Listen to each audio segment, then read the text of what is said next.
الحمد لله رب العالمين والصلاة والسلام على سيد الأنبياء والمرسلين أما بعد فأعوذ بالله من الشيطان الرجيم بسم الله الرحمن الرحيم السلام علیکم ورحمۃ اللہ تعالی وبرکاتہ۔ اس وقت میں اپنے سنی مسلمان بھائیوں سے مخاطب ہوں۔ اب بارہا میں کہہ چکا ہوں کہ میں سوشل میڈیا کو پسند نہیں کرتا، نہ میں اس میں شامل ہوں کہیں، کیونکہ سوشل میڈیا پر جو خبریں چلتی ہیں نا وہ بڑی مسالے دار ہوتی ہیں، وہ پتہ نہیں کتنے جھوٹ اور سچ مکس ہو کے وہ جب جاتی ہے تو کئیوں کے لیے پریشانیوں کا باعث بن جاتی ہے۔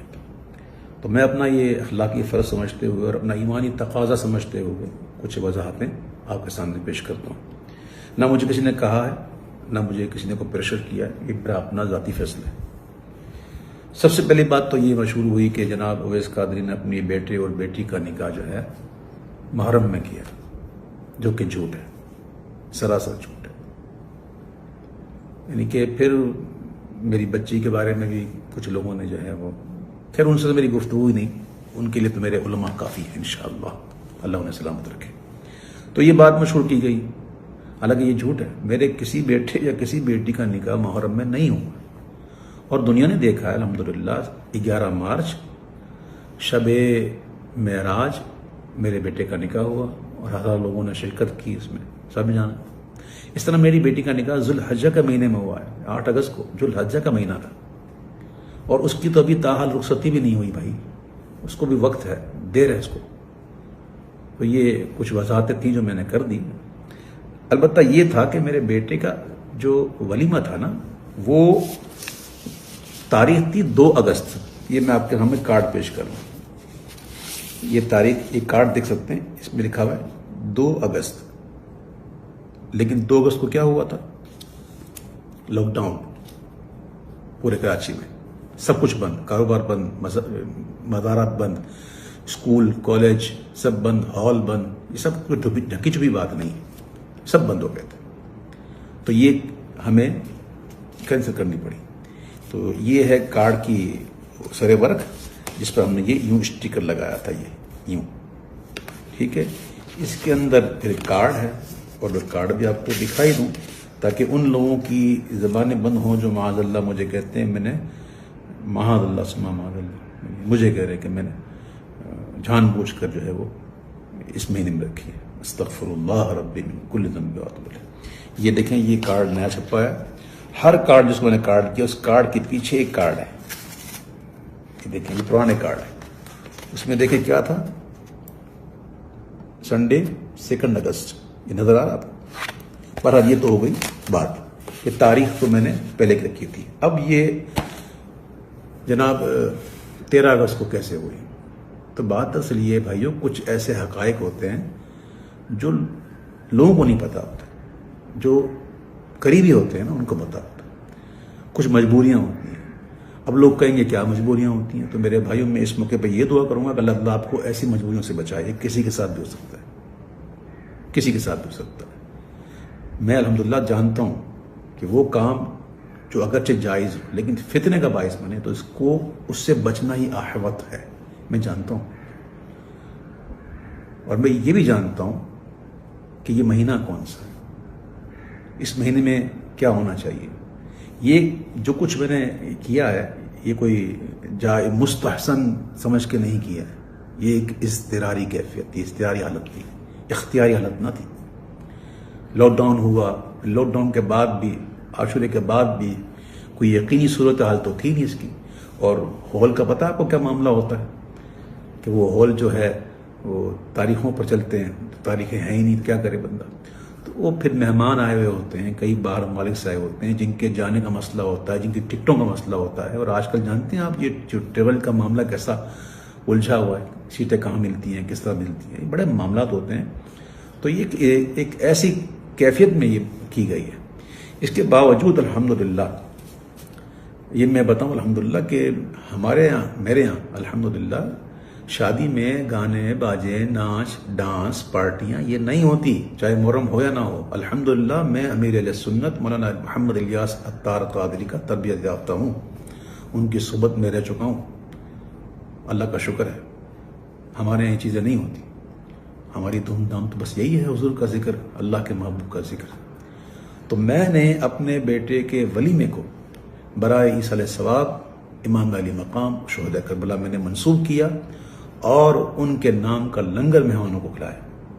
اب ذرا یہ بھی دیکھ لیں کہ جو تقریب میں ولیمہ تھی وہ کیسی تھی، جس کے گواہ کراچی کے مستند بڑے بڑے مفتیان کرام، بڑے بڑے علماء کرام، بڑے بڑے سرا حضرات اور دیگر مسلمان موجود تھے جو اس بات کی گواہی دیتے ہیں، اور گواہی دی ہے انہوں نے کہ ایسا ولیمہ ہم نے کبھی زندگی میں نہیں دیکھا کہ جس میں ایسی نعتیں پڑھی ہیں، ایسے مناقب پڑھے جائے امام علی مقام کے۔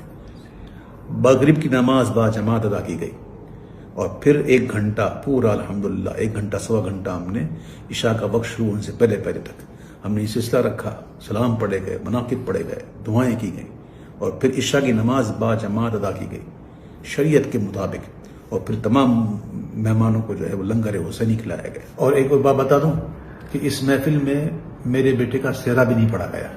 بہرحال جو میری ایک وضاحت تھی جو میں سمجھتا ہوں انشاءاللہ آپ لوگ ضرور سمجھیں گے، اور مسلمان کو آپس میں محبت کرنا چاہیے۔ اس کے علاوہ سوشل میڈیا پر کچھ چاہنے والوں نے میری حمایت میں جو ہے وہ بڑے بڑے دلائل پیش کر دیے، یہ کر دیے، وہ کر دیے۔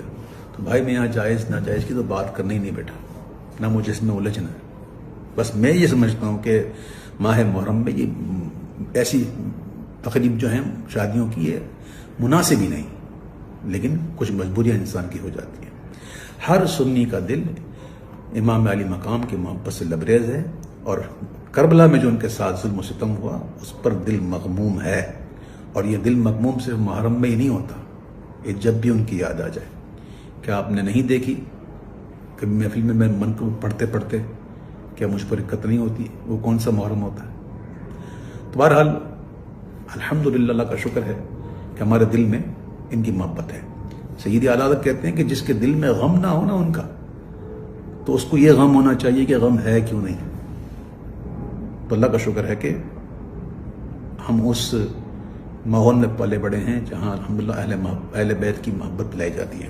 تو میں عرض کر رہا تھا کہ میرے کئی سنی بھائیوں نے جو ہے ماشاءاللہ محبت میں آ کر بڑی معاملات کیے، تو میں ان سے ہاتھ جوڑ کر عرض کرتا ہوں کہ برائے مدینہ کسی قسم کی اس قسم کی کوئی تقریر یا کوئی آپ نہ کریں، آپ کی بڑی مہربانی۔ میں سادات کا ایک ادنا غلام ہوں، میں ان کے در کا ادنا فقیر ہوں، میری اپنی کوئی عزت نہیں، میں ایک ذلیل انسان ہوں۔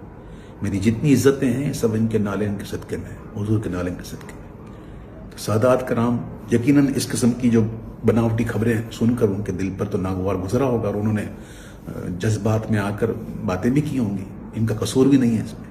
اب میں نے حقیقت واضح کر دی، اور امید ہے انشاءاللہ یہ سادات جن گھرانے کے وارث ہیں نا، جن گھرانے کے یہ منسوب ہیں، ان کی تو گھرانے کی شان ہی درگزر کرنا ہے، تو یہ اپنے اس فقیر کو انشاءاللہ ضرور درگزر کریں گے۔ میری وجہ سے آپ کی دل آزاری ہوئی یا کسی کی بھی آزاری ہوئی تو میں ہاتھ جوڑ کے آپ سے معافی چاہتا ہوں، مجھے معاف کیجیے گا۔ میرا حال اور میرا مستقبل جو ہے، میرا جو ماضی ہے وہ آپ جانتے ہیں کہ میں کس ماحول کا پلا بڑا ہوں، الحمدللہ رب العالمین۔ تو یہ کچھ گزارشات تھیں، جو معاملات تھے، میں نے یہ عرض کر دیا۔ اور ایک اور بات کرنی تھی کہ چونکہ یہ ایک مجبوری کے تحت کیا گیا، تو کوئی اس کو دلیل نہ بنائے، یاد رکھیے گا، اور اس کو دلیل بنا کر کے جناب ہم بھی کریں گے، نہ، یہ کوئی روایت بنانے کی چیز تھوڑی ہے۔ اللہ نہ کرے آپ کے ساتھ کوئی ایسا مسئلہ ہو، کوئی مجبوری ہو بھائی، یہ تو میں نے کہتا ہوں یہ بالکل مناسب ہی نہیں ہے ان دنوں میں، تو آپ کبھی بھی اس کی پیروی مت کیجیے گا۔ اور حضور وہ امام علی ہم ہونا چاہیے، لیکن ایسا کہ اسے سوگ نہ ہو، سوگ ہمارے یہاں جائز نہیں ہے۔ میں پھر ایک بار پھر اپنے تمام ان لوگوں سے کہ جو دن کے دل جو ہے وہ دل آزاری ہو جن کی، میں ان سے ایک بار پھر معذرت طلب کرتا ہوں، اور آخر میں یہ دعا کرتا ہوں کہ اللہ تعالیٰ ہمیں سرکار دو عالم صلی اللہ علیہ وسلم کی محبت میں، حب صحابہ میں اور حب اہل بیت رضوان اللہ تعالیٰ عنہم میں ہمیں جینا نصیب فرمائے، اور انہیں کی محبت میں موت نصیب فرمائے۔ اللہ تعالیٰ میری دعاؤں کو قبول فرمائے، آمین یا رب العالمین۔ میرے حسین تجھے سلام، میرے حسین تجھے سلام، انہیں سلام منور یہ چاہتا ہے جی، تمام عمر لکھوں اور نہ ہو تمام سلام۔ السلام علیکم ورحمۃ اللہ وبرکاتہ۔